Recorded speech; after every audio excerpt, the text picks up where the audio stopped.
We are back now with Jason's Barn. As I said, I had to redo all the stables today to what they're going to be this week for now. So Ailsun is back now. She's in Tuesday. She is in tough.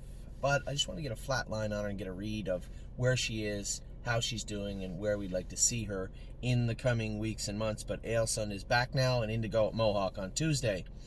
Cambridge Star made a little break the other day. I think we know why. He just got pushed off his feet. I would have done the same thing. I think I got a very good view of what took place. I was leaving from the rail. The guy in the two horse was also leaving. And Travis had us both looped. I was certainly going to let him go and just remove. But just as he pushed him just to clear over in front of the two, just kind of over-trotted himself and made a break. So Cambridge Star, he'll go back to London next week. Eternity Road. Ooh. Seems to be one step forward and two steps back with this guy. We're doing our best to get him on any sort of training schedule, and hopefully we can solidify that in the coming weeks. But we'll see. As of right now, he's okay. Fox Valley Britska raced good the other night. I kind of roughed him up a little bit, but it was just as I say all the time, I was playing the hand I was dealt. I wasn't dragging him back to 10th, and there was no roads. There's no vacancy in the Race 1 hotel. It was all full up. So I suspect he'll be back in next week. This horse, we start to put weight on him. Mentally he's there. He gets it. As soon as I made front, he just come right back to me. Just a nice little horse to drive now. If we got to take him to the B tracks, we will. But I think if we cover him up, immediately land him over, get him covered up, he'll have that sprint on the end of it, and I think he'll be just fine. Gray as the new red is back now. She arrived last night with Rose Run. Why not? Really happy to see this filly back, see what she can do. GW Chrome is jogging now. Oh, George. I love George. He's a good-looking horse, and hoping for a great 2021 from him. I'm a Lovely Lady looks good. She's filled out very, very nicely. I saw her on the track the last 3-4 days. She looked good. Italian Grit is at Kevin's Barn. I had to make some of these changes because... anyway, it doesn't matter. Italian Grit's not there yet. Let's Roll On is in Jason's Barn.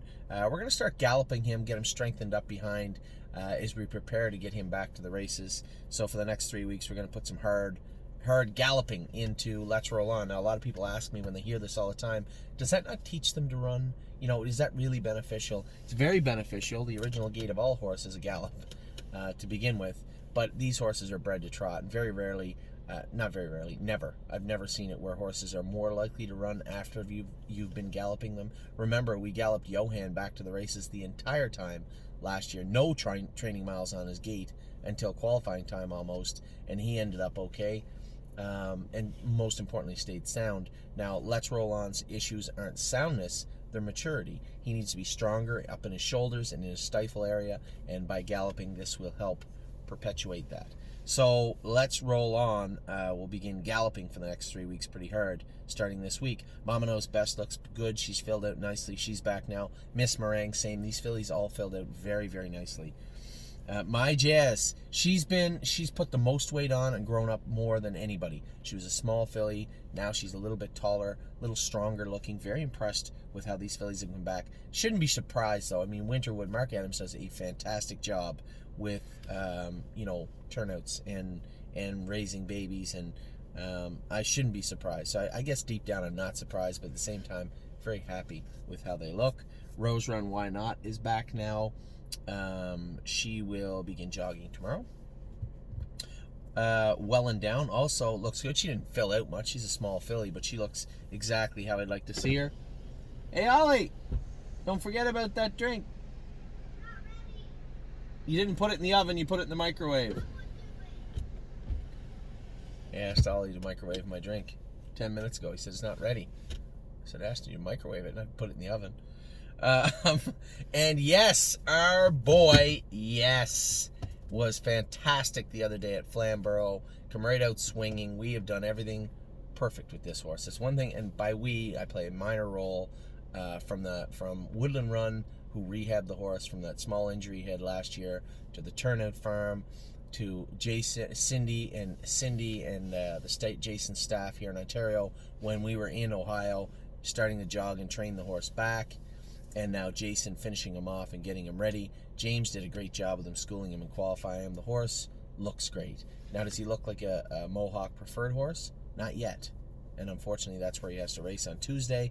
But we did have him up to the vet the other day, and as I said to you, we'll do this from time to time. I want to take the horse up to the vet and say, make sure that injury is gone, which it still is 100%, and if you can find anything else. James said he was on the right line. We added a line pole, but obviously the reason we had to put the line pole on was troubling. Why does he now need a line pole? Right knee was a little bit dry, and that probably put a little weight on that left hind, which I want no extra weight on that left hind. That's the one he injured last year. So we shocked the left hind and injected that ankle or that knee right front. The horse is perfect again. Just a little maintenance here and there from him, and I think it'll be easy to keep ES on the straight and narrow. He looks very, very good. I think the only person that might be surprised on Tuesday is James. James thinks that he's just a half-mile track horse, and he's not.